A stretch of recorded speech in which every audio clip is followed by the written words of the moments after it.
धीमहि धियो यो नः प्रचोदयात्।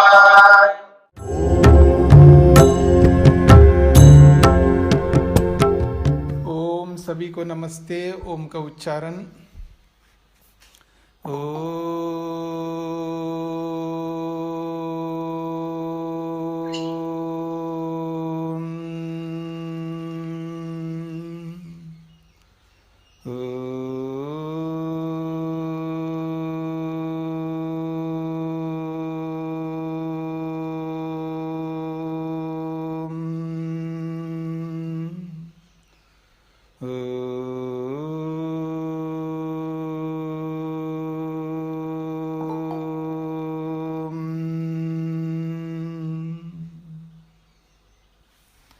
हाँ जी।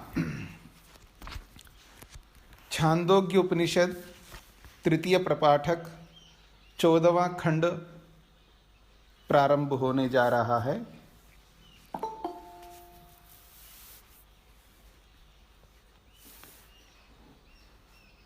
पहला श्लोक है खंड का, सर्वं खलु इदं ब्रह्म तज्जलान इति शांत उपासीत अथ खलु क्रतुमयः पुरुषो यथा क्रतुरस्मिन् लोके पुरुषो भवति तथेत प्रेत्य भवति स क्रतुम कुर्वीत। महत्वपूर्ण प्रसंग प्रारंभ किया गया है। मैं सभी से कहूँगा, ध्यान दीजिएगा। कहा जा रहा है सर्वम खलु इदम ब्रह्म। इदम सर्वम, यह सब कुछ, जो कुछ भी हमें दिखाई दे रहा है ब्रह्मांड में। तो इदम सर्वम, खलु का मतलब निश्चित रूप से यह जो कुछ भी इस ब्रह्मांड में दिखाई दे रहा है, वो क्या दिखाई दे रहा है? तो कह रहे हैं ब्रह्मा, वो ब्रह्म है, परमात्मा है। यानी ब्रह्मांड ही परमात्मा है, ये बोला जा रहा है। बस ये समझने का प्रयत्न करना है। और उस ब्रह्म को क्या मान करके उसकी उपासना करें हम? तो कहते हैं तत् जलान इति शांत उपासित। बहुत बड़ी बात कही है। कह रहे हैं तत्, उस ब्रह्म को जलान मान करके उसकी उपासना करो। और वो भी कैसे? उसके लिए, उपासना करने के लिए एक बहुत बड़ी विशेषता चाहिए मनुष्य के जीवन में, शांति। इसलिए कहा शांत उपासिता, शांत होकर के उपासना करो। जल्दीबाजी में नहीं, उतावले में नहीं। देखिए, उतावलापन जो है मन में बहुत ज्यादा होता है, शरीर में भी होता है, वाणी में भी होता है, लेकिन सबसे ज्यादा उतावलापन जो है वो मन में होता है। सबसे अधिक व्यक्ति मन में बहुत उतावला हो जाता है। यानी उतावला का अर्थ होता है धैर्य का ना होना, धीरता का ना होना, या मैं ये दूसरे शब्दों में भी कह सकता हूं कि सात्विकता का ना होना, या और शब्दों में कहूं एकाग्रता का ना होना। तो जब एकाग्रता नहीं होती है, सात्विकता नहीं होती है, और ज्ञान का स्तर, बुद्धि का स्तर निम्न हो जाता है, तब व्यक्ति उतावलापन में आ जाता है, उतावला होने लगता है और बहुत अधिक उतावला हो जाता है।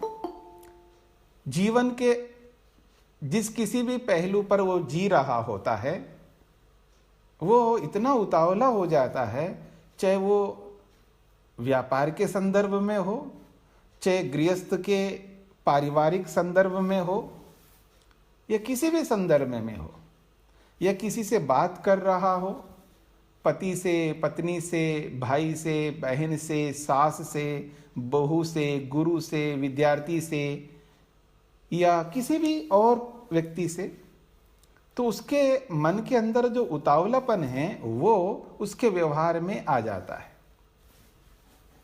और उसी के कारण से वो अपने आप को वो संभाल नहीं पाता है, वो धैर्य नहीं रख पाता है, इसलिए उसके व्यवहार में राग, द्वेष, ईर्ष्या, अहंकार आदि बहुत सारे दोष जो है वो अनायास आ जाते हैं। और उनके कारण से फिर वो जो कुछ भी विशेषकर ईश्वर के लिए कुछ करना चाहता है, ईश्वर के लिए कुछ करते नहीं, यानी ईश्वर को पाने के लिए कुछ करना चाहता है, तो फिर वो शांति नहीं रहती है मन में, जो शांति होनी चाहिए, जो सात्विकता होनी चाहिए। तो फिर उपासना कैसे कर पाएगा? इसलिए कहा जा रहा है कि शांत उपासिता, शांत होकर के उपासना करनी है, अशांत होकर के नहीं, उतावले होकर के नहीं। आप देखिए, मेरी ओर देखिएगा, दिन भर के कार्यों में इतना व्यस्त रहता है, चाहे वो घर के कार्य हो, चाहे बाहर के कार्य हो, ऑफिस के कार्य हो, सबके अपने अपने कार्य होते हैं, सबके होते हैं। अब आप देखिए थोड़ा सा मेरी ओर, मेरे कथन को थोड़ा देखना आपको। बस समय हो गई जी, बैठो, ओम शन्नो देवी रविष्टया, करो संध्या, उपासना, जो भी करिएगा। आप देखेंगे कि ये ऐसा कोई खेल नहीं है कि वहाँ जी स्टार्ट हो गया, जैसे पिक्चर स्टार्ट हो जाता है ना, हाँ, तो स्टार्ट हो गया और अपना शुरू कर दिया आपने। ऐसा नहीं हो सकता है, उसके लिए बड़ी तैयारी होती है, मन ही मन में बहुत तैयारी होती है। जब व्यक्ति तैयारी करके, तैयार होकर के फिर वो बैठता है, वो अलग उपासना होती है, और बिना तैयारी के जब बैठता है तो वो अलग उपासना होती है।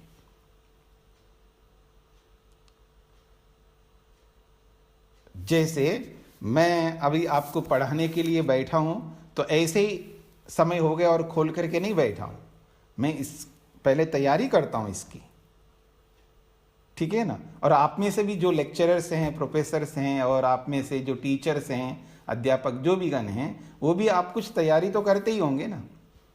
कहीं बाहर जाना हो तो तैयारी करते हैं आप, वैसे घर से बाहर निकलना हो तो भी अपने आप को तैयार करते हैं आप, ऐसे थोड़े निकलेंगे बाहर।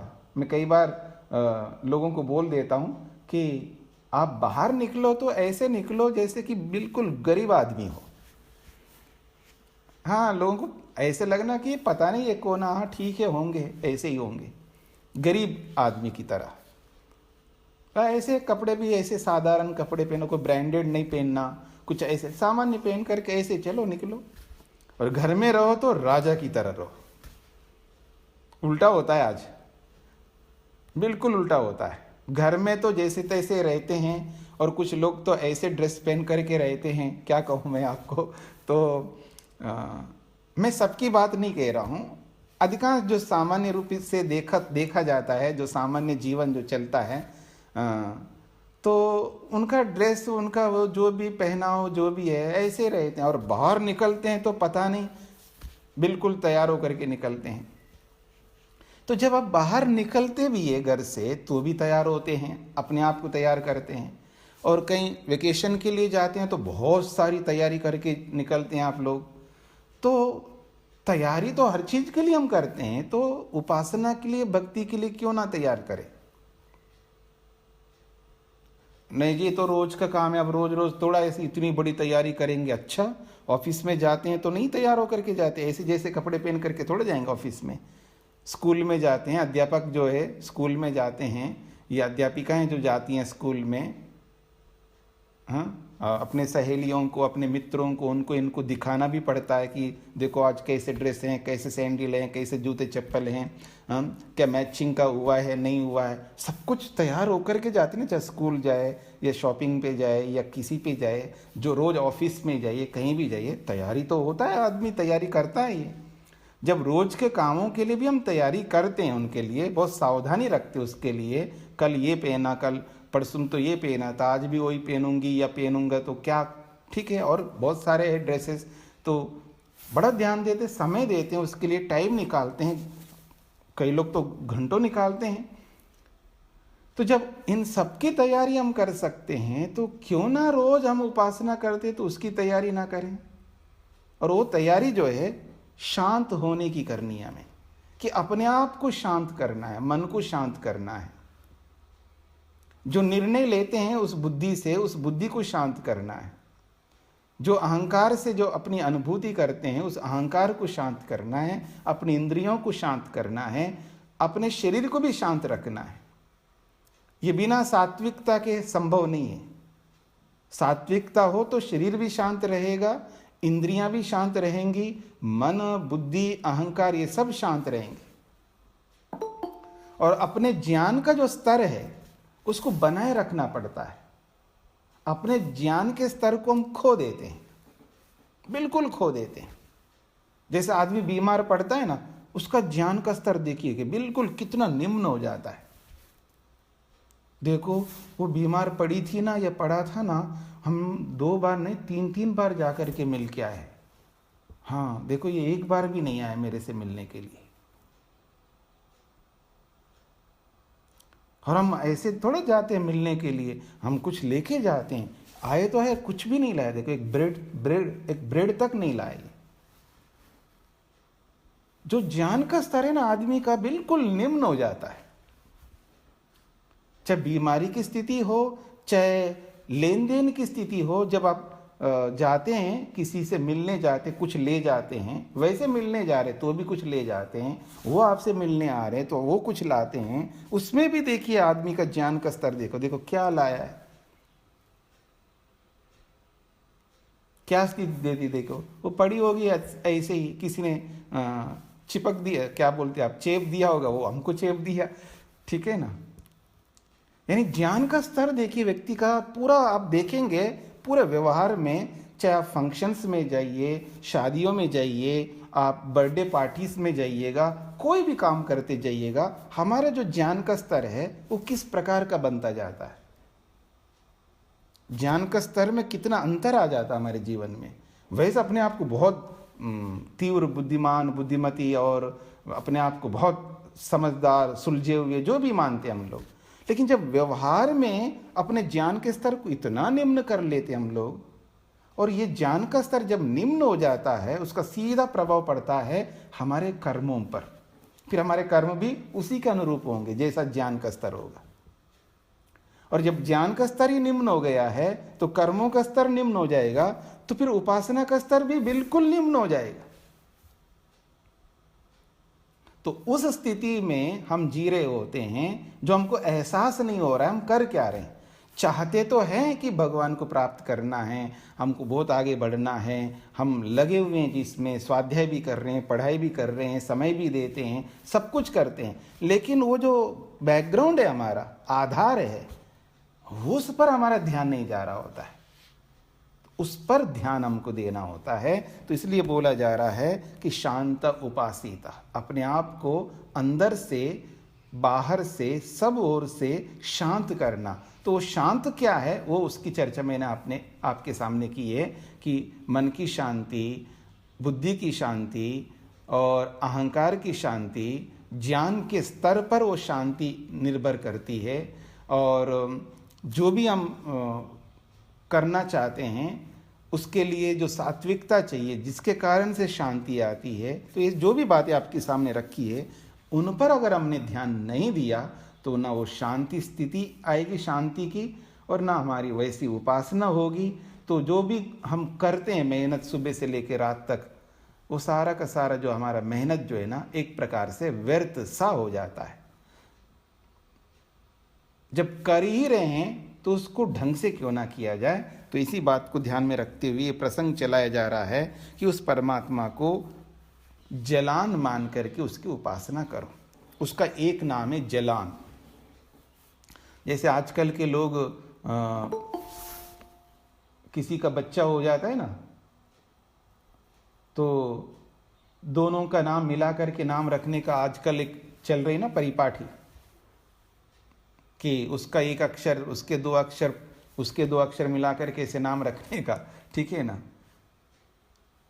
तो ठीक है, तो यहाँ पर भी परमात्मा को ध्यान में रखते हुए, वैसे तो परमात्मा का वो मैंने बताया एक एक अक्षर परमात्मा का नाम है, वो एक एक अक्षर, तो इसलिए कोई समस्या नहीं है। तो इसको यहाँ पर जलान, जलान में ज एक अक्षर है ला एक अक्षर है और अन एक अक्षर है, 3 अक्षर हो गए। तो जा का मतलब है जायते, उत्पद्यते। जायते का मतलब है उत्पद्यते। परमात्मा जो है उत्पन्न करता है, जायते का मतलब है उत्पन्न होता है। तो जो जो उत्पन्न हुआ है वो परमात्मा के कारण से उत्पन्न हुआ, पूरा का पूरा ब्रह्मांड ही उत्पन्न हुआ है, इसलिए वो जा है। उसके कारण से उत्पत्ति हो रही है, उसके कारण से उत्पत्ति हुई है, उसके कारण से उत्पत्ति होगी, इसलिए उसका नाम जा है। और ला का अर्थ है लीयते। लीयते का मतलब है अपने कारण में विलीन होना। जो जो उत्पन्न हुआ है वो सब कुछ जो है वापस अपने कारण में, अपने निज स्वरूप में ले जाने वाला है। वो ले जाता है, अपने आप नहीं जाएगा, उसको ले जाना पड़ता है। तो एक तो वो उत्पन्न करता है इसलिए वो जा है, और एक सबको विनाश की ओर ले जाता है इसलिए वो ला है। अब इन दोनों के बीच में जो अन है ना, अन प्राणने, ये धातु है सब कुछ। जा भी धातु है, ला भी धातु है यहां पर, और अन भी धातु है यहां पर। ये धातुओं से ये शब्द बने हैं। तो अन प्राणने, प्राणने का मतलब है जीना, लाइफ। ये जो जीना, लाइफ जो है, ये ऐसे ही नहीं जी सकते ना। जीने के लिए हमें कुछ करने पड़ते हैं, तो वो सब कुछ परमात्मा करता है, यानी पालन। मतलब कोई जी रहा है तो उसका पालन हो रहा है, तब तो वो जी रहा है। पालन ही नहीं होगा तो जीना कैसे? हाँ जी, कुत्ता ठीक से जी रहा है जी, हमने उसको ले लिया, बाहर से खरीद लिया है या किसी से ले आए है, तो जी रहा है, ठीक से जी रहा है। तो जी तब रहा है क्योंकि उसका पालन हो रहा है, इसलिए जी रहा है वो। तो ये अन्न जो है ये पालन के लिए है। तो उत्पत्ति, स्थिति और प्रलय, ये तीनों को करने वाला है वो। सृष्टि की उत्पत्ति भी करता है, उसका पालन भी करता है, और उसका विनाश यानी प्रलय भी करता है। तो उसको जा के नाम से अनुभव करना है कि ये जो कुछ भी हमारे सामने दिखाई दे रहा है, बोला है ना, सर्वम खलु इदम इदम यत्किंचित जगत्याम जगत, जो आपने ईशोपनिषद में पढ़ा है। तो जो कुछ भी दिखाई दे रहा है हमको प्रत्यक्ष के रूप में, ये सब जा है, ये सब उत्पन्न हुआ है, प्रकट हुआ है, और उसी के कारण से प्रकट हुआ है। इसलिए उस परमात्मा को जा के रूप में अनुभव करो। और जो जो नष्ट हो गया है, जो जो वर्तमान में नहीं है, जो भूतकाल में चला गया है, पता नहीं कितने नष्ट हुए हैं। हमारे माता पिता भी हो सकते हैं, दादा दादी भी हो सकते हैं, हमारे संबंधी हो सकते हैं, हमारे से संबंधित बहुत सारे लोग हैं जो चले गए हैं, अभी नहीं है इस दुनिया में, वो सब भूतकाल में चले गए। हमारी जो भी बहुत सारी वस्तुएं जो है आज नहीं है, 20 साल पहले वो वस्तुएं थी, 30 साल पहले थी, 25 साल पहले थी। बहुत सारी वस्तुएं जो हमारे साथ जुड़ी हुई थी वो आज नहीं है, वो भी समाप्त हो गए हैं। तो ऐसे जो भी भूतकाल में चले गए हैं वो सब जो है ला है, अपने अपने कारणों में विलीन हो जाते हैं। और अन्न जो है वो है जीने के लिए, पालन के लिए। अन्न प्राणने, वो प्राण यानी हम जी रहे हैं, लाइफ हमारा जो है चल रहा है। जो भी जैसा भी चल रहा है, अगर हम अपने आप को बनाए रखते हैं तो सुखपूर्वक चल रहा है। यदि अपने आप को नहीं बनाए रख पाते हैं तो दुखपूर्वक चलेगा। ये दुखी होकर के जीना और सुखी होकर के जीना, ये किसी दूसरे के हाथ में नहीं है, याद रखना। किसी के हाथ में नहीं है, अपने हाथ में। सुखी होकर के जीना हो या दुखी होकर के जीना हो, अपने ही हाथ में है। कितना ही हो आपके पास में भौतिक संपदा, तो भी दुखी होकर के जी सकते हैं आप, स्ट्रेस में जी सकते हैं, अशांति में, अतृप्ति में जी सकते, भयभीत होकर के जी सकते हैं। और आपके पास कुछ विशेष नहीं है, बस रोटी कपड़ा मकान जैसा भी है, लेकिन आप खुश होकर के जी रहे हैं, प्रसन्न होकर के, तृप्त होकर के, संतुष्ट होकर के जी रहे हैं। ये हमारे हाथ में है। जिस किसी भी स्थिति में हम जी रहे हैं, तो वो सुखपूर्वक जी रहे हैं या दुखपूर्वक जी रहे हैं, ये दूसरे के बिल्कुल हाथ में नहीं है। नहीं जी क्या करें, जो उसने मेरे को जीने नहीं दे रहा है, उसने सब छीन लिया है, अब बेघर हो गया हूं, जैसे भी हो, बेघर भी हो जाओ तो भी सुख से जी सकते हैं। जरूरी थोड़ा है कि सबके पास घर हो। जिनके पास घर नहीं, वो नहीं जी रहे क्या? वो भी जी रहे हैं। परिस्थितियां जब ऐसी आ जाती है, कोई छीन लिया हमसे, क्या कर सकते हम लोग? छीन लिया तो छीन लिया, अब उसके लिए क्या कर सकते? बैठ करके रोएंगे क्या? जैसे है उसी स्थिति में सुखी होंगे, आगे के लिए मेहनत करेंगे। भगवान हमारे साथ में है, बुद्धि दी है, शरीर को तो नहीं छीना है ना। बाहर की चीजें छीन लिया उसने, मकान छीन लिया, बैंक बैलेंस छीन लिया है, जमीन छीन लिया है, सब कुछ छीन सकता है। अभी तक शरीर को नहीं छीना है, बुद्धि को नहीं छीना है, ब्रेन वॉश नहीं किया उसने हमारा। शरीर ठीक ठाक है हमारा, और शरीर के सारे ऑर्गन्स ठीक हैं, तो भगवान ने बुद्धि दी है, उसका यूज करेंगे ना, फिर भी हम सुखी होकर के जी सकते हैं। ये सब हमारे हाथ में। जो ये एहसास जो व्यक्ति कर लेता है, वो बहुत अच्छे ढंग से जी सकता है। तो ये जो लाइफ चल रहा है हमारा आज, तो ये जो पालन हो रहा है परमात्मा की ओर से, हमारी रक्षा हो रही है, वो अन्न के कारण से हो रही है। तो उसको जलान, ज ल और ला में अकार है और अन्न में अकार है, तो दोनों को मिलाएंगे तो दीर्घ हो जाएगा, तो जलान बन गया वो। तो उसको जलान मान करके हमें उसकी उपासना करनी है। यानी जब उपासना करेंगे तो उसकी उत्पत्ति को ध्यान में रखते हुए उपासना होगी, उसके पालन को ध्यान में रख करके उपासना होगी, और उसके विनाश को ध्यान में रख करके उपासना होगी। क्योंकि ईश्वर के गुणों के माध्यम से ही तो उपासना हम करते हैं। तो उसका जो उत्पत्ति का जो स्वरूप है उस परमात्मा में, किसी को उत्पन्न करने का जो सामर्थ्य है, उस सामर्थ्य को ध्यान में रख करके उसकी उपासना करेंगे। और उसका जो रक्षकत्व है, उसका पालकत्व है, उसको ध्यान में रख करके उसकी उपासना करेंगे। और उसका जो विनाशत्व है, यानी किसी को समाप्त करने का जो स्वरूप है, उसको ध्यान में रख करके उसकी उपासना करेंगे। तो यही है तज्जलान इति शांत उपासिता। उसको जलान मान करके शांत होकर के उसकी उपासना में करनी है। फिर कहा ईश्वर जो है क्या है, उसका क्या स्वरूप है? एक स्वरूप बताया जा रहा है। अथ खलु क्रतुमय पुरुषः, बहुत बड़ी बात कही है। वो क्रतुमय है। क्रतुमय मतलब कर्मशील है। परमात्मा खाली नहीं बैठता, याद रखना, कभी नहीं बैठता, एक क्षण के लिए भी नहीं बैठ सकता परमात्मा। वो क्रतु शब्द कर्म के लिए भी आता है, क्रतु शब्द अनेक अर्थों के लिए आता है। आपने मेरे एज के प्रवचनों को सुने हो, या आजकल जो प्रवचन चल रहे उसमें क्रतु शब्द कई बार आया है, उसकी व्याख्या आपने सुनी हो तो क्रतु के बहुत सारे अर्थ बताएं, उसमें से एक अर्थ है कर्म। तो क्रतुमय है, वो कर्ममय है, कर्मशील है परमात्मा। वो निरंतर कर्म कर रहा है, एक क्षण भर के लिए भी खाली नहीं रह सकता।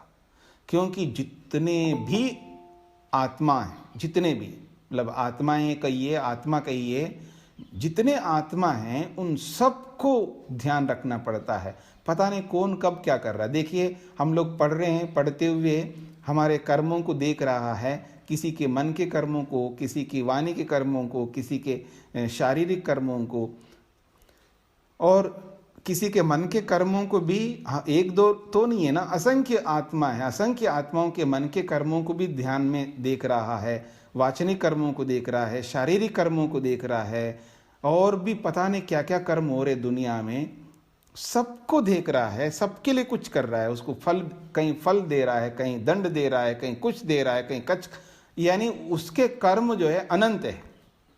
अनंत प्रकार के कर्मों को वो निरंतर 24 घंटे बिना एक क्षण भर के विश्राम लिए वो करता जा रहा है। आप कल्पना करके देखिएगा उसके क्रतुमय स्वरूप को। हम लोग तो घंटों घंटों निठल्ले होकर के पड़ जाते हैं, सो जाते हैं, कर्म नहीं करते हम लोग। लेकिन परमात्मा एक क्षण भर के लिए भी खाली नहीं रह सकता, वो निरंतर कर्म करता है, और वो भी दो चार नहीं, अनंत कर्म करता है, हर समय करता है। इसलिए वो क्रतुमय है, क्रतु स्वरूप है, ऐसा वो पुरुष है। और उसके क्रतुमय स्वरूप को ध्यान में रख करके भी हमें उसकी उपासना करनी है। और उपासना का जो मोटो है वो ये है, जिस गुण को ध्यान में रख करके उसकी उपासना हम करते हैं, उस गुण को हमें अपनाना होता है। इसलिए उपासना हम लोग करते हैं। जैसे आनंद के लिए करते हैं तो हमें आनंदित होना पड़ता है। ज्ञान को ध्यान में रख करके करते हैं तो वो हमें ज्ञान को अपनाना पड़ता है। ऐसे उसके जो भी कर्मों को ध्यान में रख करके देखेंगे तो हमें भी वैसे कर्म करने पड़ेंगे। तो उसके कर्तृत्व को देखिएगा, उसके कर्तृत्व को ध्यान में रख करके हमें उपासना करनी है, तो उसके कर्तृत्व को भी हमें अपनाना होगा। और आपने ये भी सुना है कि जैसी संगति में हम रहते हैं वैसे ही रंगत हमारा हो जाता है। यानी जब उसके कर्तृत्व को ध्यान में रख करके उसके कर्तृत्व को लेकर के विचार करते रहेंगे तो हम भी उसी कर्तृमय से युक्त हो जाएंगे। हमें भी कर्म करने ही होंगे, तभी मित्रता होगी, नहीं तो हमको हटाएगा, ये मेरे मित्र बनने लायक नहीं है।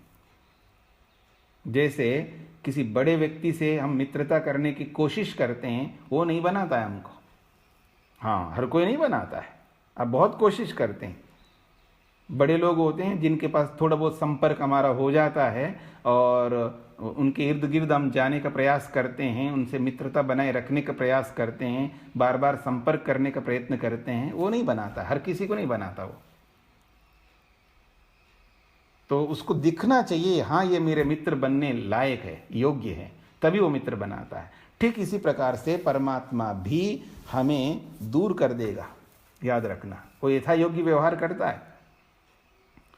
हम केवल पुकारने ही लगते हैं, लेकिन कर्म वैसा नहीं करेंगे तो वो हमें मित्र नहीं बनाएगा। इसलिए हमें भी कर्म करने होंगे। उसके लिए आगे कहा जा रहा है, यथा क्रतुः अस्मिन् लोके पुरुषः भवति। यथा जैसे क्रतुः, यहाँ क्रतु आत्मा के लिए, जीवात्मा के लिए है, क्योंकि आत्मा को भी क्रतु कहते हैं। यथा क्रतुः पुरुषः अस्मिन् लोके भवति। ये जो कर्मशील जो पुरुष आत्मा है, हम सबको ध्यान में रख करके बोला जा रहा है। जैसे ये जो क्रतु रूपी पुरुष हम जीवात्मा हैं, अस्मिन् लोके भवति, इस लोक में हम रहते हैं। मतलब जैसे कर्म हम करते हैं इस लोक में, जो भी कर्म हम करते हैं, जिस प्रकार के कर्म हम इस लोक में करते हैं, तथा उसी प्रकार से, उसी कर्म के अनुसार प्रेत्य भवति, मरने के बाद वैसे ही बनेगा। जैसे कर्म होंगे उन्हीं कर्मों के अनुरूप ही अगला जन्म होगा उसका। अब ध्यान रखिएगा, मैंने प्रारंभ में ही बोला था, आप लोग थोड़ा ध्यान दीजिएगा, आज का प्रसंग बहुत अच्छा आ रहा है। बस आप क्या है, मैं क्या हूं, कोई मानी नहीं रखता। मैं अक्सर ये बात कहा करता हूं, आप कितने बुद्धिमान हैं, कितने धनवान हैं, आप कितने विद्वान हैं, कितने बड़े लेखक हैं, कितना बल है, कितनी शक्ति है, कितने संबंध है, सब धरे के धरे रह जाएंगे। कितने बड़े ज्ञानी हैं, कितने बड़े भक्त हैं, सब के सब धरे के धरे रह जाएंगे। याद रखना, यदि हमारे कर्म वैसे नहीं होंगे ना तो गए फिर हम लोग, कुछ नहीं होने का। फिर वो ही जाना पड़ेगा और योनियों में। दो दुनिया भर की योनियां हैं ना, उनमें से किसी न किसी योनि को हमें पकड़ना पड़ेगा, ना चाहते हुए उस योनि में हमें प्रवेश करना पड़ेगा। जैसे कोई जाता नहीं, उसको धक्का दे करके उसको उसमें भेज दिया जाता है। जब कोई आदमी काम नहीं करता हो तो उसको सौंपा वो काम वो कर नहीं रहा है और पीछे हट रहा है, तो उसका जो बॉस होता है उसको धक्का दे करके उसमें इन्वॉल्व कर देता है। माँ बाप लोग भी ऐसे कर देते हैं, धक्का दे करके उसमें भेज देते हैं। जैसे उसको ज़्यादा नॉलेज नहीं है, लेकिन माता पिता को नॉलेज ज़्यादा है, तुझे कुछ नहीं पता, आपको यही लेना है, बस आपको इंजीनियरिंग में जाना, जाओ, उसको धक्का दे करके उसमें भेज देते हैं। किसी को मेडिकल में धक्का दे करके भेज देते हैं, अरे नहीं ये जी मैं नहीं कर सकता, कोई बात नहीं, पे सीट लेंगे, पैसा दे देंगे और उसमें धक्का दे करके उसमें डाल देंगे। ऐसे अलग अलग, जैसे माँ बाप लोग भी जैसे उसको धक्का देकर, जब मानता नहीं ना बच्चा, उसको धक्का दे करके उसमें इन्वॉल्व कर देते हैं। ठीक इसी प्रकार भगवान भी यही काम करेगा। जब हम अपने कर्मों से बाज नहीं आते हैं तो वो धक्का दे करके उस योनि में भेजेगा। हम नहीं चाहेंगे उस योनि में जाना, लेकिन क्या करें, हमारे कर्म ही ऐसे हैं, इसलिए वो धक्का दे करके उस योनि में हमको डाल देगा। ये अब आज वर्तमान में हमारे हाथ में है कि कहा जा रहा है यथा क्रतुः पुरुषः अस्मिन् लोके भवति। ये जो क्रतु रूपी पुरुष है, जो कर्मशील मनुष्य है, ये अस्मिन् लोके यथा भवति, जैसे इस लोक में कर्म कर रहा होता है, तथा उसी प्रकार से इतः प्रेत्या, यहाँ से इस शरीर को छोड़ करके, प्रेत्या का मतलब है मर करके, जब अपना समय आता है मरने का, उस मरण की स्थिति को बोला जा रहा है। इतः प्रेत्या, इस शरीर से मर करके, भवति, वो वैसा ही होता है जैसे इस जन्म में जैसे कर्म कर रहा है। इसलिए कहा जा रहा है, उपदेश दिया जा रहा है, सह क्रतुम कुर्वीता। सह का मतलब वो मनुष्य को, यानी आप रूपी मनुष्य को या मैं रूपी मनुष्य को, सह ऐसे उस व्यक्ति को क्रतुम कुर्वीता, या क्रतुम का मतलब है कर्म, क्रतुम कुर्वीता मतलब कर्म कुर्वीता, कर्म करो आप। आपको कैसी योनि चाहिए जी, वैसा कर्म करो। अगर आपको ज़्यादा ही इच्छा है कि कुत्ता बनने की, तो ठीक है, कुत्ते के कर्म करो, हम क्या मना कर रहे हैं। आपको छोड़ करके वापस उसी को पकड़ना हो, त्याग करके फिर वापस उसी को पकड़ना हो, तो ठीक है जी, हम क्या करें। आप खुद ही चाहते हो कुत्ता बनना, तो बनो, क्या करें। इतनी ईर्ष्या करनी है आपको, इतनी ईर्ष्या करनी है, आप ही चाहते हो ईर्ष्या इतनी करना है, तो बनो सांप, हम क्या करें। ठीक है जी। तो कहने का अभिप्राय यह है, अब हमारे हाथ में है कि किस योनि में जाना है, किस योनि में जाना है, कैसा बनना है, ये हमारे हाथ में। तो यही कहना चाह रहे हैं कि इस लोक में ये मनुष्य जैसा जैसा कर्म करता है, शरीर छोड़ने के बाद उसको उसी कर्म के अनुसार वैसी वैसी योनि मिलती है। इसलिए सावधान हो जाओ, सह क्रतुम कुर्वीता। इसलिए उस मनुष्य को क्रतुम कुर्वीता, कर्म करने चाहिए, ऐसे कर्म करने चाहिए जैसा आप चाहते हो। आप मुक्ति चाहते हो तो मुक्ति के लायक कर्म करो, या आपको स्वर्ग चाहते हैं कि अच्छा शरीर मिले, अच्छे माता पिता मिले, और आपको ये ज़्यादा ख्वाहिश है, देखिए मेरी ओर से, नहीं जी इनके साथ मेरा 7 जन्मों का बंधन है जी, एक बार जुड़ गई हूँ ना मैं इसके साथ में, या पति पत्नी के साथ, या पत्नी पति के साथ हो, या पति पत्नी के साथ में हो। आपको लगता है कि 7 जन्मों का बंधन है, अगर यही चाहिए आपको, तो भी ऐसे कर्म करने होंगे जो मनुष्य दोबारा बने आप, फिर वही आदमी आपको मिले, नहीं तो दूसरा आदमी मिलेगा ना, फिर पता नहीं कैसे मिलेगा आपको, ये याद रखना। कहने का अभिप्राय ये है, मैं ये नहीं कहना चाहता हूँ कि यही आदमी मिलेगा, लेकिन जैसे आजकल लोग मान रहे हैं ना कि हमारा 7 जन्मों का बंधन है, पता नहीं किसने बोला होगा, वही जाने। ऐसा कोई नहीं होता है 7 जन्मों का बंधन, किसी को कुछ नहीं पता है, कुछ नहीं हो सकता। ठीक है, तो अब हमारे हाथ में है कि हम कैसे कर्म करें। ये बहुत महत्वपूर्ण प्रसंग है। अब सब कुछ इसी पर टिका हुआ है जी। ये तो वही वाली स्थिति है जी कि हॉस्पिटलाइज्ड हो गए हैं, अब हस्ताक्षर करने की बात है, आप हस्ताक्षर करो तो ऑपरेशन होगा, नहीं तो फिर देख लेना। अब आप डिसीजन जल्दी ले लो जी, देर करोगे तो फिर और कुछ हो जाएगा, और लेने के देने पड़ेंगे आपको। अब निर्णय आप ले लो कि आपको क्या करना है, कौन सा कर्म करना है, क्योंकि वर्तमान तो बहुत कम समय के लिए होता है, याद रखना। भूतकाल बहुत लंबे समय के लिए होता है। मेरी बात को समझने का प्रयत्न करना, मैं हंस करके बोल रहा हूं, लेकिन इसमें जो सिद्धांत जो बताया जा रहा है उस पर ध्यान दीजिएगा। भूतकाल तो बहुत लंबा होता है, लंबा भूतकाल है हमारा, इतिहास हमारा तो बहुत लंबा चौड़ा है, और भविष्य भी बहुत लंबा चौड़ा है, लेकिन वर्तमान तो बहुत कम समय के लिए होता है। उस वर्तमान में जो हमने निर्णय लिया है उस पर निर्भर करेगा कि हमारा भविष्य क्या होगा। भूत जो था हो गया भूत, अब भविष्य क्या होगा। भविष्य के लिए अगर आप कुछ चाहते हैं तो वर्तमान को संभालना पड़ेगा। वर्तमान का समय वक्त जो है बहुत कम है, इसलिए कहा अश्वत्थे वो निषदनम, ये तो पीपल के पत्ते के समान है। ये वर्तमान हमारा कब रहेगा कब नहीं रहेगा किसी को नहीं पता, इसलिए सारा प्रबंध करके चलना पड़ता है आदमी को। कल को कुछ हो जाए तो मैं निश्चिंत हो जाऊं, निश्चिंत ओम राम नाम सत कर सकूं, यानी मतलब हंस करके जा सकूं, हाँ मैंने सारा प्रबंध कर लिया, जो करना था मैंने, जो भी कर सकता हूं जैसा मेरा ज्ञान है वो करके जा सकूं। कोई भरोसा नहीं है कि 50 साल में मरूं, 60 साल में मरूं, 70 साल में मरूं, 80 साल में मरूं। जो भी हमारी उम्र है अपनी अपनी सबकी, तो किसको क्या पता है कब कौन जाएगा, कोई किसी को कोई भरोसा नहीं है। लेकिन जो अच्छे कर्म करने हैं, बस वर्तमान बहुत कम है, बस कर डालो, नहीं तो फिर बैठ कर के रोना ही पड़ेगा और कुछ नहीं होगा।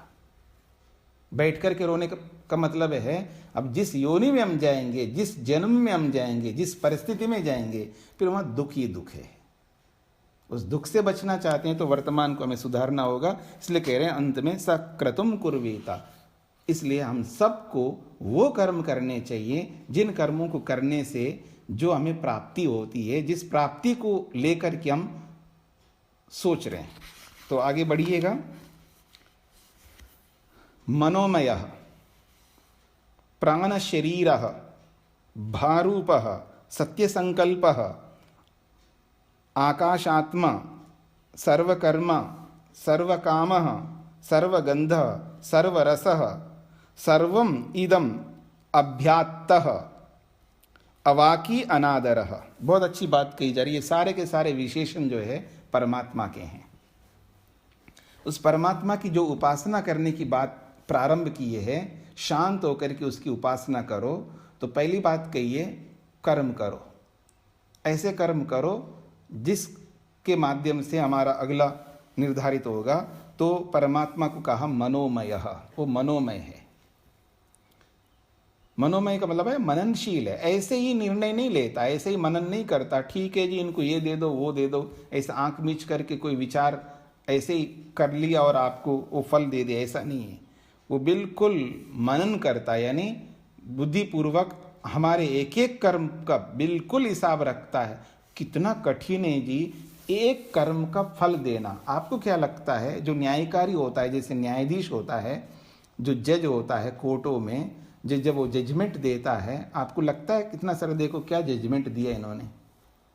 ठीक है, हो सकता है कोई गलत देता होगा पैसे खा करके, जैसा भी हो, वो एक अलग बात है। लेकिन अगर मान लीजिए कोई ठीक प्रकार से जजमेंट भी दे रहा हो, उसको कितना मेहनत करना पड़ता है। जजमेंट देना कोई सरल काम नहीं है। याद रखना कि हमने जो कर्म किया उसके मुताबिक, उसके अनुरूप, उसके अकॉर्डिंग वैसा ही फल देना, न कम देना न ज़्यादा देना, सटीक देना। इतना आसान नहीं है। आप करके देखो, आप नहीं कर सकते, ना मैं कर सकता, दुनिया में ना कोई आदमी कर सकता इस काम को जो भगवान कर रहा है हमारे लिए, और मुफ्त में कर रहा है।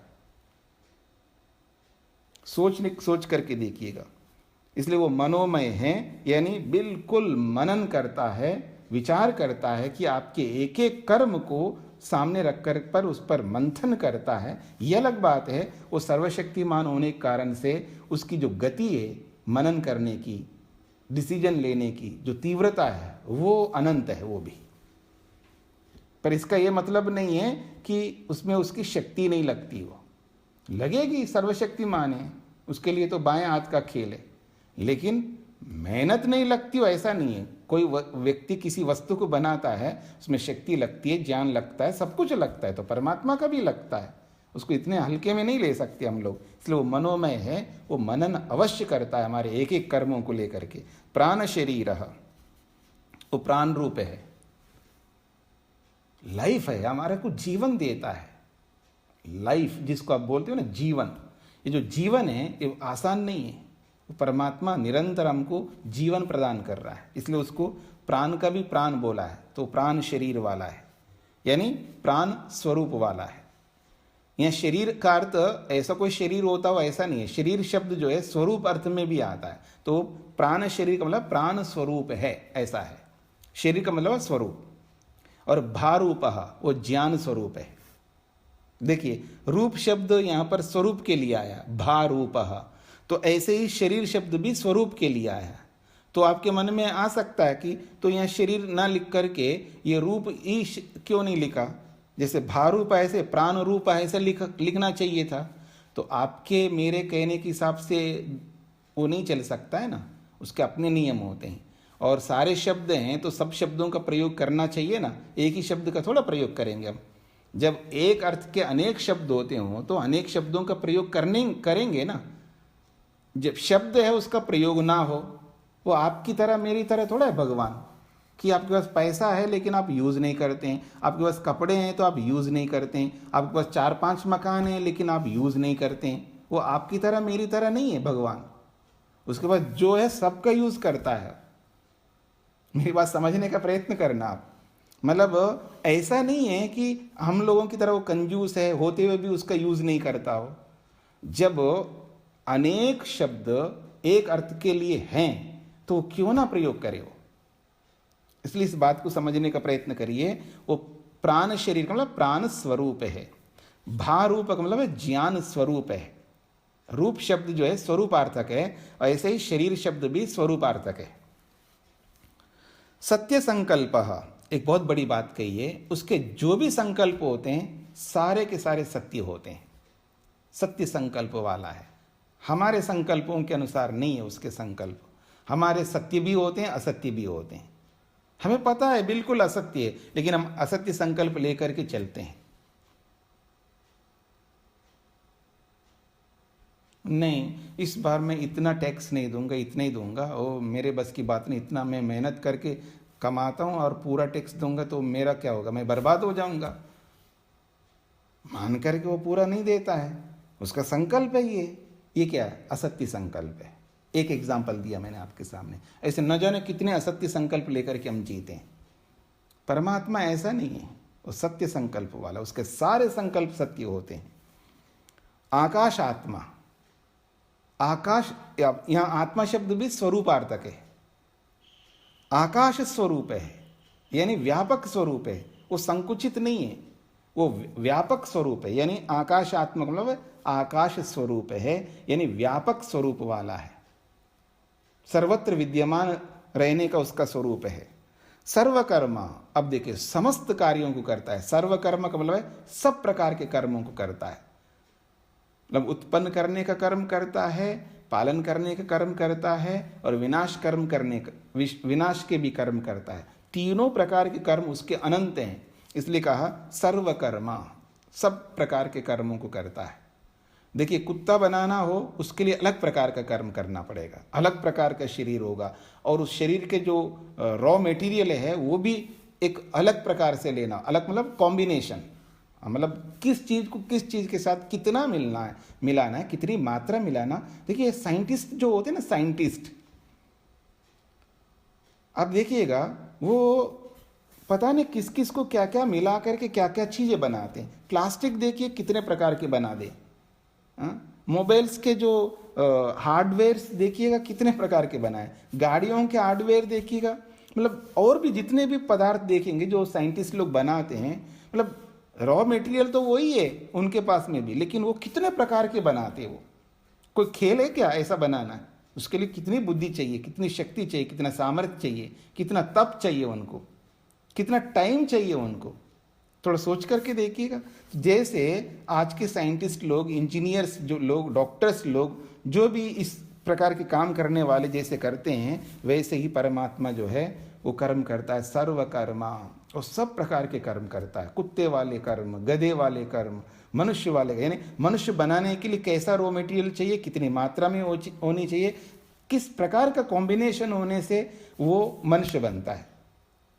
फिर उसमें भी उसको गोरा बनाना है, उसको काला बनाना है, उसको सांवला बनाना है, उसके नाक ऐसा हो, उसके दांत ऐसे हो, उसकी आंखें ऐसे हो, बाप रे कमाल है। उसका हार्ट इस प्रकार का हो, इतनी मात्रा में हो। आप देखिएगा उसके कर्म, कितने कर्म करता है परमात्मा। उसकी कल्पना करके देखिएगा कैसे कर्म करता है वो। इसलिए सर्वकर्मा, सब प्रकार के कर्म करता है वो, तब जाकर के वो ईश्वर है। सर्व काम, सारी कामनाओं को पूरा करने वाला है। जो जो कामना हम करते हैं वो सारी कामना, सारी का मतलब अविद्या जनित कामना नहीं, विद्या जनित कामना। सर्व काम मतलब समस्त कामनाओं को पूर्ण करने वाला है, वो सर्व काम है। आपने कामना की और उसके लिए मेहनत किया, उसकी पूर्ति करेगा। आपने चोरी करने की कामना की और आपने चोरी की है, तो उस कामना की भी पूर्ति करेगा दंड दे करके। हाँ याद रखना, मतलब आपने कोई भी कामना की है और उसकी पूर्ति ना करे, ये कभी नहीं हो सकता। इसलिए सर्व काम, सभी कामनाओं को पूर्ण करने वाला है। सर्वगंधा, दुनिया में जितनी प्रकार के गंध हैं वो सब वही है, परमात्मा ने उत्पन्न किए उन सब गंधों को। उसी का देन है सब प्रकार के गंध जो है। अब देखिए गुलाब के अंदर अलग गंध है, रजनीगंधा के अलग है, और पता नहीं कितने प्रकार के पुष्प हैं, कितने प्रकार के फूल हैं, कितने प्रकार के रस हैं, कितने प्रकार की वस्तुएं हैं। उन सब में आप देखेंगे सब अलग अलग प्रकार के गंध है। यूं तो एक वाक्य में बोलूं तो अच्छी गंध है, बुरी गंध है, पर अच्छी गंध भी कितनी प्रकार की हैं और बुरी गंध भी कितनी प्रकार की है, देख सकते हैं आप। तो एक एक चीज की जो गंध है कमाल की है। इसलिए सर्वगंधा, जितनी भी गंध हैं, जितने भी ये आप स्मेल्स हैं, वो सब भगवान के कारण से, इसलिए वो सर्वगंधा है। और सर्वरसः, उसके रस भी देखिएगा कमाल है, क्या क्या रस हैं। मिठाइयों के रस देखिएगा, भोजन में रस देखिएगा। मतलब रस भी केवल भोजन खाने पीने से संबंधित ही रस नहीं है, उसके अतिरिक्त भी आप देखेंगे। अब सबको, जो भी जड़ वस्तु पदार्थ है उसको आप छू लो, उसका आप अगर रस लेने का प्रयास करो तो उसका अलग अलग प्रकार का रस आएगा। शरीर का भी अलग रस आएगा आपको, मांस का अलग रस है, रस, रक्त, मांस, मज्जा, ये जितने भी धातुएं हैं ना, सबके अपने अपने अलग अलग प्रकार के रस हैं उसमें। तो ऐसे पूरी दुनिया में कितने प्रकार के पदार्थ हैं, उन सब के रस अलग अलग हैं। तो ये सर्वरसः, सब प्रकार के रसों को उसी ने उत्पन्न किया है, सब प्रकार के गंधों को उसी ने उत्पन्न किया है। सर्वमिदम अभ्यात्तः, सर्वमिदम, जो कुछ भी है यहाँ पर संसार में, उसको अभिआत्तः, सब ओर से व्याप्त होकर के है। इसको पदच्छेद करिएगा, सर्वम इदम अभिआत्ता, अभ्यात्ता को अलग करो, अभिआत्ता। तो कह रहा है सर्वम इदम, इस संपूर्ण ब्रह्मांड को, अभि का मतलब है सर्वता, सब प्रकार से, सब ओर से, आत्ता का मतलब है व्याप्त है। तो इस संपूर्ण ब्रह्मांड को बनाया ही नहीं है, वो सब में व्याप्त होकर के विराजमान है, सब जगह विद्यमान है। और अंत में कहा जा रहा है अवाकी। अवाकी का मतलब है वो वाणी का विषय नहीं है, उसको पूरी तरह इदमित्थम नहीं कह सकते, यानी अवर्णनीय है, अब ऐसा कह सकते हैं। उसका वर्णन नहीं कर सकते भी, देखो ऐसा है परमात्मा, वाणी से पूरी तरह उसका वर्णन नहीं कर सकते। पूरी तरह कुछ तो वर्णन हो ही रहा है परमात्मा कैसा है, लेकिन उसको पूर्ण रूप से नहीं। देखो ये चीज है, जैसे हम किसी वस्तु को दिखाते हैं ना, देखो ये है, ऐसी चीज है, ऐसा आप वर्णन नहीं करके दिखा सकते उसके लिए, इसलिए वो अवाकी है। अंत में एक बात कहे, अनादरा। अनादरा का मतलब है वो इतना सब कुछ करके वो अपेक्षा नहीं रखता हमसे, ये बहुत बड़ी बात है। अनादर का मतलब है आसक्ति, अपेक्षा। ये जो आसक्ति रखते हैं ना हम लोग कि ऐसा हो, मेरी माँ ऐसी हो, मेरे पिता ऐसे हो, मेरी पत्नी ऐसी हो, मेरे पति ऐसे हो, मेरे गुरु ऐसे हो, मेरा विद्यार्थी ऐसा हो, मतलब जो हम अपेक्षा रखते हैं वो अपेक्षा परमात्मा नहीं करता, बस वो करता है। और जो भी हमने कर्म किए हैं और उसका फल देगा, बस कर्म करो फल प्राप्त करो, कोई अपेक्षा नहीं रखता। अपेक्षा मतलब अपने प्रति कोई अपेक्षा नहीं रखता, आप मेरे लिए ऐसा कुछ करें, इसलिए कहा अनादरा। और एक अर्थ ये भी लिया जा सकता है, वो इन सबको करके आसक्त नहीं रहता, अनासक्त है। आसक्ति का मतलब है लगाव। देखो मैंने बनाया है तो उसके प्रति मेरे अंदर लगाव रहता है, मैंने ऐसा किया तो उसके प्रति मेरे अपनत्व रहता है। तो उसको ऐसा अपनत्व करके रखने का है ही नहीं है, इसी को अनादर कहा। आदर का मतलब है किसी को सम्मान देना, एक अलग अर्थ है वो, सम्मान देना, आदर करना वो अलग चीज है। यहाँ आदर का मतलब है आसक्त होना, उसके साथ चिपके रहना, उसको अपनत्व लाना अविद्या से युक्त होकर के, वो स्थिति परमात्मा नहीं है, इसलिए उसको अनासक्त कहा है, अनादर कहा है। ये बात यहाँ पर हो रही है। तो इसको यहीं पर विराम देते हैं, थोड़ा प्रश्नोत्तर कर लेते हैं। एक प्रश्न मेरे पास आया हुआ है कि दिशाओं को लेकर के, दिशाएं, तो ये तो स्वाभाविक बात है, सब लोगों को पता है, वो सरल बातें हैं। जो दिशाओं का जो क्रम है उसके ऊपर उनका प्रश्न है कि सबसे पहले कौन सी दिशा लेनी चाहिए, फिर दूसरे स्थान पर कौन सी लेनी है, तीसरे पर, चौथे पर, पांचवें पर, छठे पर, इसका क्रम क्या है। तो क्रम तो स्पष्ट है ही है कि आप संध्या, जो भी आप में से संध्या का उच्चारण करते हैं संध्या के मंत्रों में, वहाँ पर भी क्रम बिल्कुल 1 2 3 4 5 6 इसी प्रकार से क्रम है, पूर्व, ठीक है जी। तो वो जो क्रम है वहाँ पर मंत्रों में एक अलग प्रकार का क्रम है, क्योंकि वहाँ पर अर्थक्रम नहीं है, वो पाठक्रम है।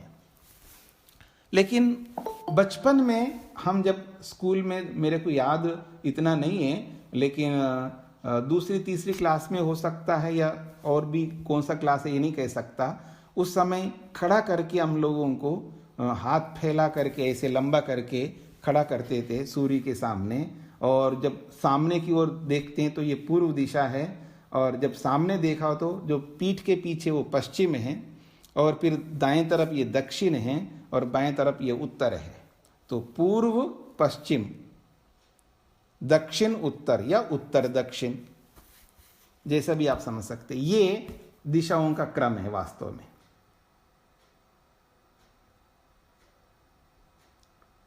ऐसा ही लेना चाहिए।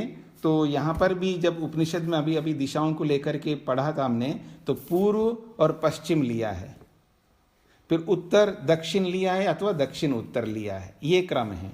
फिर ऊर्ध्व और नीचे का, अधा को लिया है और ऊर्ध्व को लिया है। पहले अधा को ले सकते हैं, फिर उसके बाद ऊर्ध्व को ले सकते हैं। मतलब ध्रुवा का मतलब है नीचे का, ऊर्ध्व का मतलब ऊपर का।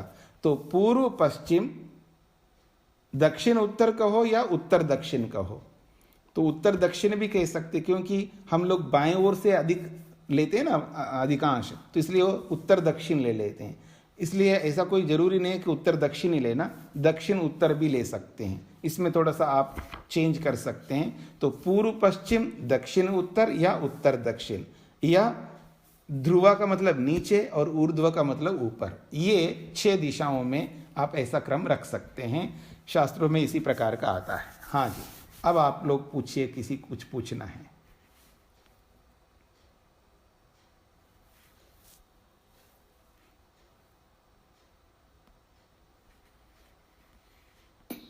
प्रणाम स्वामी जी। प्रणाम जी। आपने कहा कि परमात्मा हमसे कुछ अपेक्षा नहीं रखते, और हम कहते हैं कि जैसे हम समाधि में होते हैं, समाधि में जाते हैं, तो परमात्मा अपने भक्त को अपना आनंद देता है जी। और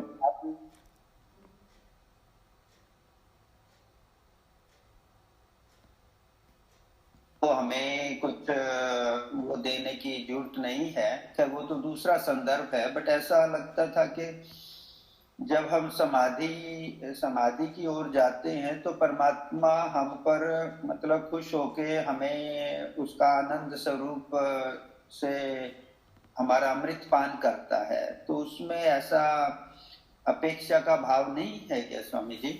देखिए, उस अपेक्षा का मतलब ये होता है, अपेक्षा जो शब्द है ये अविद्या के साथ जुड़ करके प्रयोग में लिया जाता है। अपेक्षा जैसे हम एक्सपेक्टेशन जिसको आप बोलते हैं, ऐसा एक्सपेक्टेशन परमात्मा कभी किसी से नहीं करता है।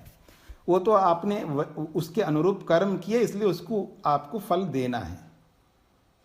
इसलिए उसको कहते हैं, एक शब्द से परमात्मा का संबोधन होता है अनासक्त। वो आसक्त नहीं है, किसी से वो आसक्त नहीं है। इसको दूसरे शब्द से भी बोलते हैं, वो क्या बोलते हैं, एक शब्द एकदम दिमाग से निकल गया, अभी याद आएगा तो मैं तुरंत बता दूंगा।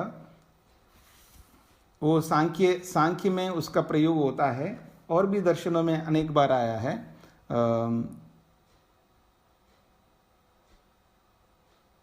वैशेषिक में भी एक सूत्र है उसके लिए, बोलूंगा, बता दूंगा आपको। तो कहने का अभिप्राय है वो अविद्या से युक्त होकर के, तो क्योंकि वो तो स्वयं अविद्या से रहित है, तो ऐसी कोई अपेक्षा नहीं रखता कि आपको ऐसा ही करना है, जो आप करेंगे वो उसका फल देगा। दूसरी बात है, इस रूप में कहेगा कि जैसे हम माता पिता लोग जो है ना, बच्चों को बोलते हैं कि आपको सुख को प्राप्त करना चाहिए, आपको अपने जीवन में आगे बढ़ना चाहिए, आप सदा सुखी आपको रहना चाहिए, अपने जीवन को ठीक से रखना चाहिए। जो भी माता पिता के नाम से, माता पिता के नाते, गुरु आचार्य के नाते, ये बड़े बुजुर्ग के नाते, जैसे हम लोग जो बच्चों के लिए जो करते हैं वो भी परमात्मा करता है, लेकिन वो अपेक्षा लेकर के नहीं करता। जैसे हम लोग बहुत अपेक्षा, मतलब एक्सपेक्टेशन रखते हुए करते हैं, नहीं आप मेरी माँ हो, आपको ये करना चाहिए, आप पिता हो, आप पत्नी हो, आप पति हो, आप गुरु हो, आप शिष्य हो, आप ये हो, आप वो हो, इतना तो आपको करना ही चाहिए। ये जो अपेक्षा हमारी होती है, ऐसी अपेक्षा परमात्मा में नहीं होता। उदासीन शब्द याद आया, उदासीन, हाँ जी। उदासीन जो है, ये उदासीन को ही यहाँ पर अनादर शब्द से लिया है, उदासीन को ही वहाँ पर और जगह पर भी आता है, वो उदासीन रहता है। यानी उसको, उदासीन का मतलब इन्वॉल्व नहीं होता कि हाँ जी आप कर रहे हो तो बहुत अच्छा है, उससे राग हो गया, आप नहीं कर रहे हैं तो बेकार हो गया, द्वेष हो गया। वो राग और द्वेष से परे, इसी को उदासीन कहा, इसलिए दर्शन में उसको उदासीन शब्द से आता है। जी स्वामी जी, इसी तरह हम क्या शायद आपसे सुना या किसी से सुना कि अगर कोई परमात्मा में विश्वास नहीं करता तो वो मोक्ष को नहीं प्राप्त कर सकता। मतलब एक सीढ़ी तक पहुंच सकता है, लेकिन उस सीढ़ी को पार करके मोक्ष में नहीं पहुंचता।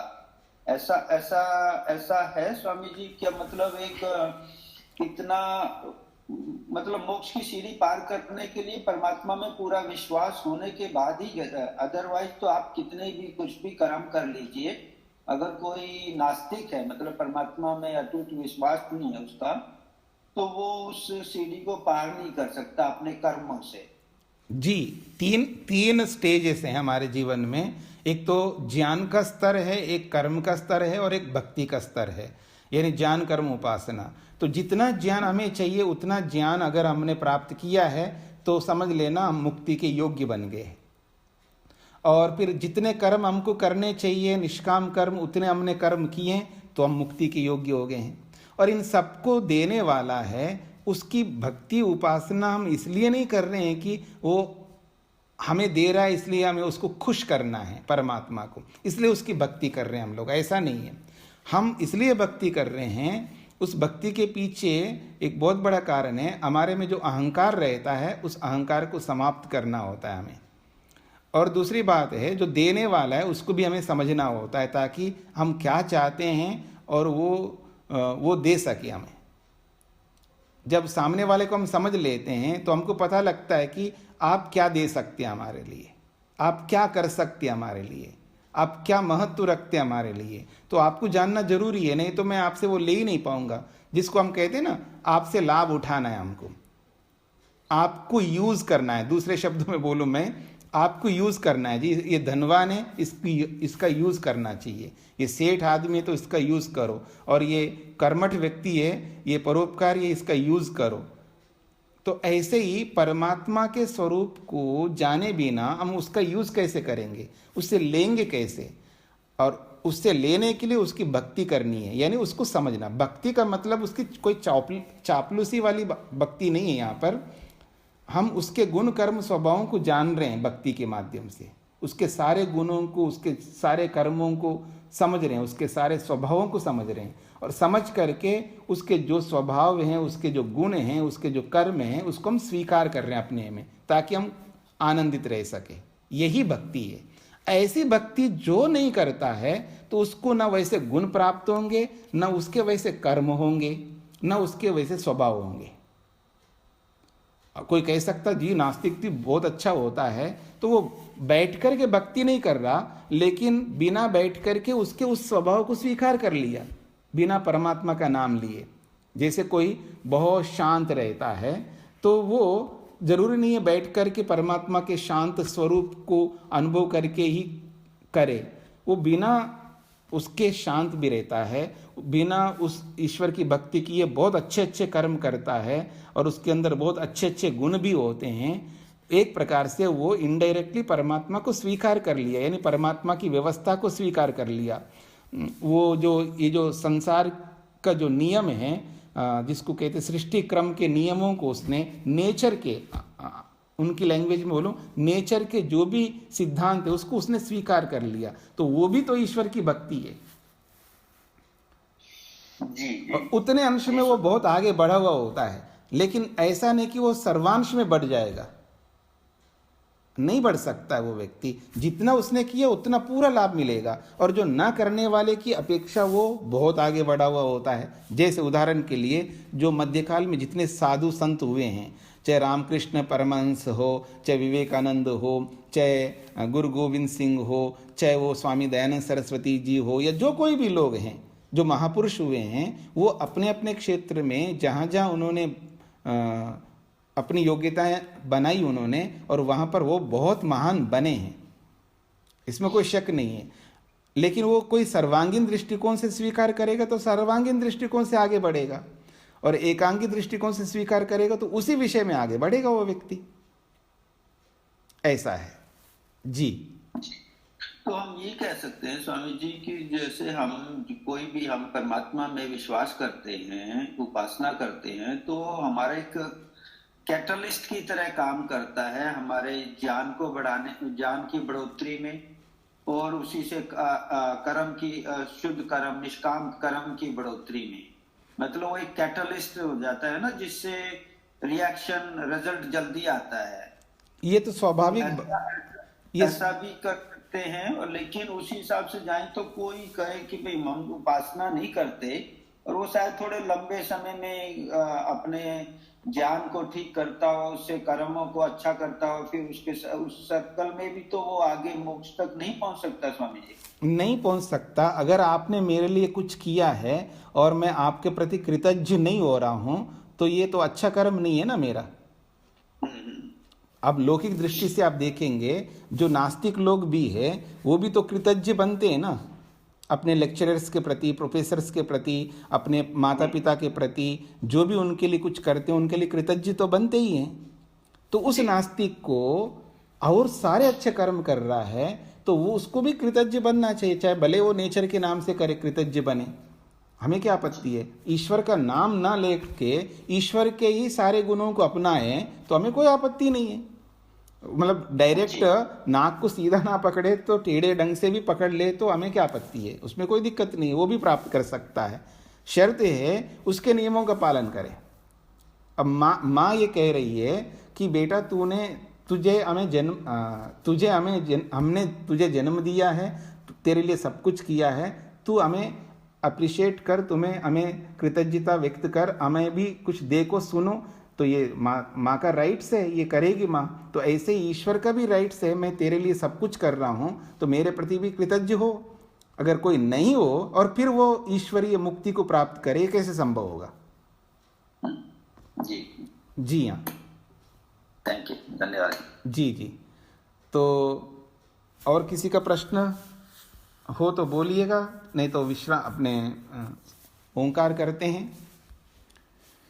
स्वामी जी नमस्कार। आपने अभी संध्या करने का बता रहे थे कि हम ऐसे शुरू हो जाते हैं बगैर शांत भाव हुए। जी तो वो थोड़ा सा समझा दीजिए प्लीज। माता जी, उसके लिए जो है ना आपको थोड़ा सा समझा दीजिए। हम नहीं आपके पास आ सकते, अभी इस अवस्था में नहीं है हम। तो अब मेरे को अपने पास बुला लीजिएगा, कुएं को प्यासे के पास बुला लीजिएगा। आ जाओ। ठीक है, फिर उसकी व्यवस्था आपको करनी होगी तो आ जाएंगे, हमें क्या आपत्ति, हमारा काम ही यही। हम या तो जब तक थोड़ी सा समझा दो। मैं कैसे समझाऊंगा माता जी, उसके समझाने के लिए हर चीज इस तरह नहीं समझाई जा सकती है। हमारे सुधार कैसे होगा?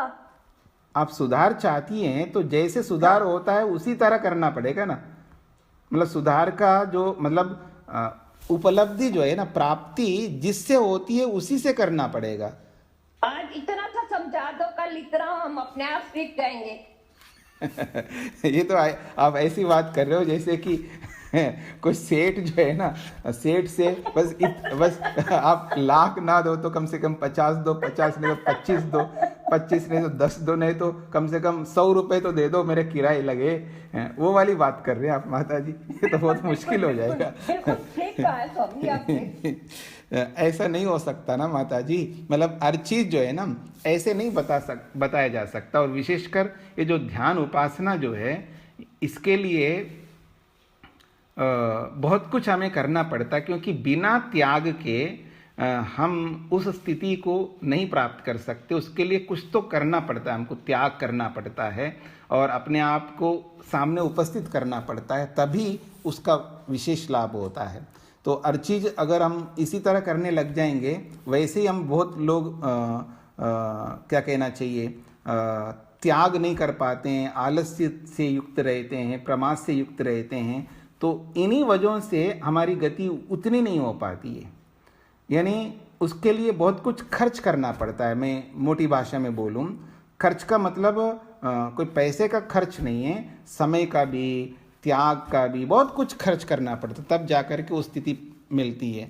अगर किसी के कहने मात्र से और कुछ हो जाए तब तो बहुत आसान हो जाएगा, आपने कह दिया और मैंने बोल दिया और आपको वो स्थिति मिल जाए, ऐसा इतना सरल नहीं है माता जी। उसके लिए बहुत कुछ करना पड़ेगा। तो क्या कहना चाहिए, अभी मैं या तो ग्रुप में डाल देता हूँ, मैं एक बार सुन लेता हूँ। वो अभी आप में से किसी ने पूछा था कि त्र्यंबकम यजामहे मंत्र की व्याख्या करिएगा, तो मैंने कहा किया है, मैंने कई बार अलग अलग स्थितियों में किया है। तो आप में से ही एक सज्जन ने मेरा ही वो भेजा है कि हाँ आपने यहाँ पर किया है, उसको आप भेज दीजिए उस माता जी को। तो मैंने उन माता जी को भेज दिया है, वो भी ध्यान को ध्यान में रख कर के ही वो किया होगा। अब पहले उसको मैं सुन लेता हूँ, अगर जो पूछा है प्रश्न के रूप में उसके अनुरूप होगा तो मैं आपके ग्रुप में डाल दूंगा, आप लोग सुन लीजिएगा। वो भी ध्यान का ही एक माध्यम है। तो त्र्यंबकम मंत्र के माध्यम से जैसे ध्यान करते हैं तो उसी को लेकर के किया होगा। तो एक बार मैं सुन करके फिर आपके ग्रुप में डाल दूंगा, आप सुन लीजिएगा, तो आपको वो सहयोग उससे मिल जाएगा। ठीक है माता जी।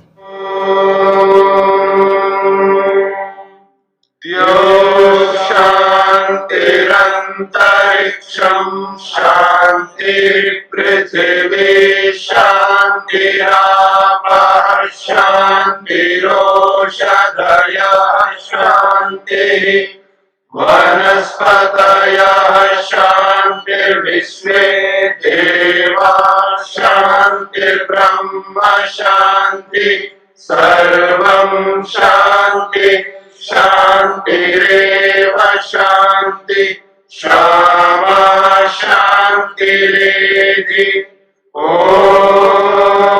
शान्ति शान्ति शान्ति।